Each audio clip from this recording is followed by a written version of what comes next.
September 1953, the Soviet Union detonates its first hydrogen bomb, and Washington starts quietly planning for a war that could begin without warning. A year later, the CIA and British intelligence begin digging a tunnel 3,000 miles away, straight into Soviet-controlled Berlin.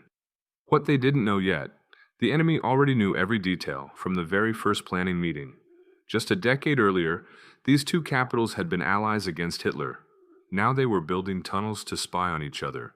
Berlin sat split in half, an island of the free world deep inside Soviet-controlled East Germany.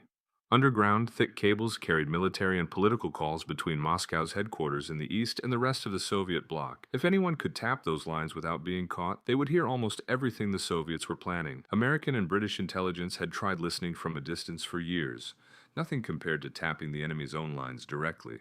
So the CIA and Britain's MI6 designed something that had never been attempted at this scale. A tunnel, dug in total secrecy, from the American sector of West Berlin, straight under the border into the Soviet-controlled East. Two of the most secretive agencies on Earth working side by side on a single joint operation at a scale never tried before. The idea wasn't entirely new. Years earlier, British intelligence had successfully tapped Soviet lines through a much smaller tunnel in occupied Vienna. That earlier operation was called Operation Silver, and it was only 70 feet long.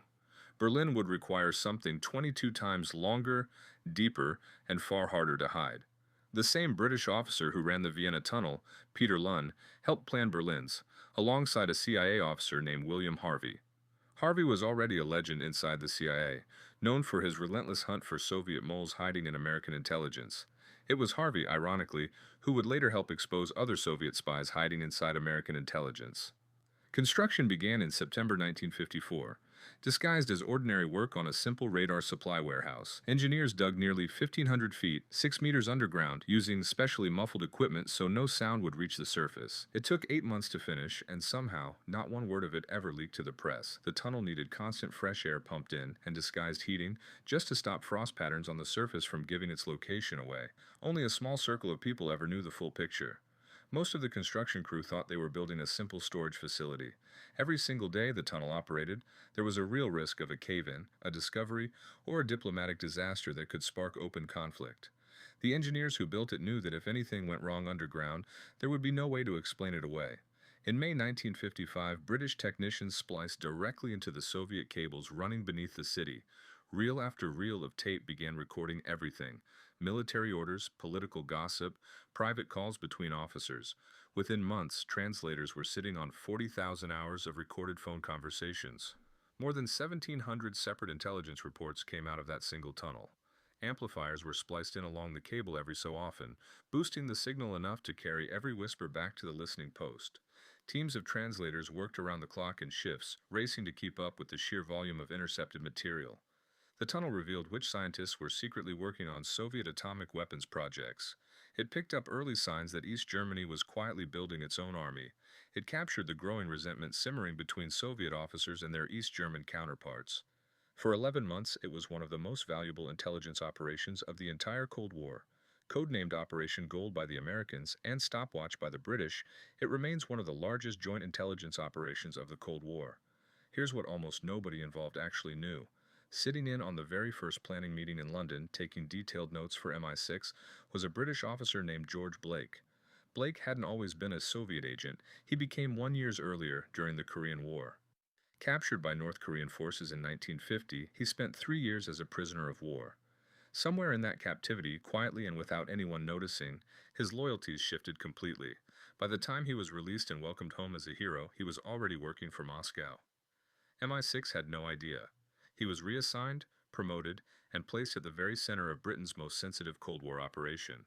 By the time the Berlin Tunnel was proposed, Blake was fully trusted and fully compromised.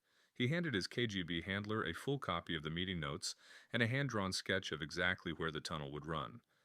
The KGB knew about the tunnel before a single shovel of dirt was ever moved.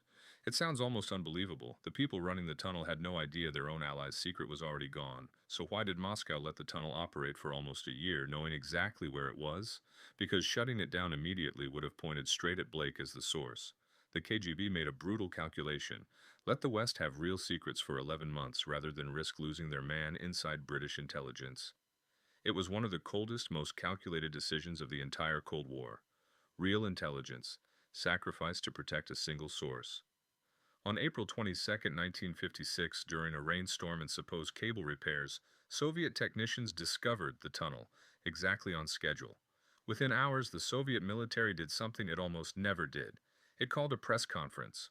Reporters from both sides of Berlin were invited in to see the tunnel for themselves. In the weeks that followed, communist authorities marched 50,000 East Berliners through the tunnel as proof of Western treachery. State media called it a flagrant violation of international law and a filthy trick played by Western spies. But the propaganda plan backfired completely. Instead of outrage, Western newspapers marveled at the sheer audacity and engineering skill behind the whole operation. The CIA, meanwhile, was quietly relieved that the operation was finally over. Planners had always assumed the tunnel would eventually be found.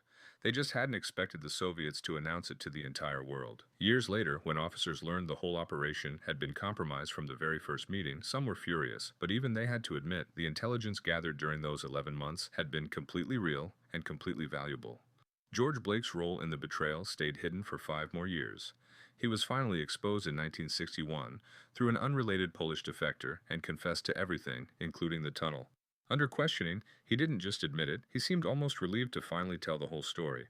He was sentenced to 42 years, the longest prison term in British history at the time. Blake's betrayals went far beyond the tunnel.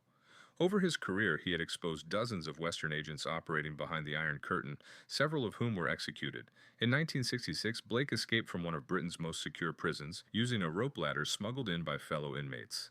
To this day, exactly how the escape was planned in such detail has never been fully explained. He made his way to Moscow and lived there as a hero of the Soviet Union until his death in 2020. Decades later in Moscow, Blake gave interviews about his life as a double agent. He never expressed any regret. He said he had simply chosen a side and never once doubted that choice. In 2012, construction workers stumbled onto a forgotten remnant of the tunnel, buried in a quiet Berlin forest.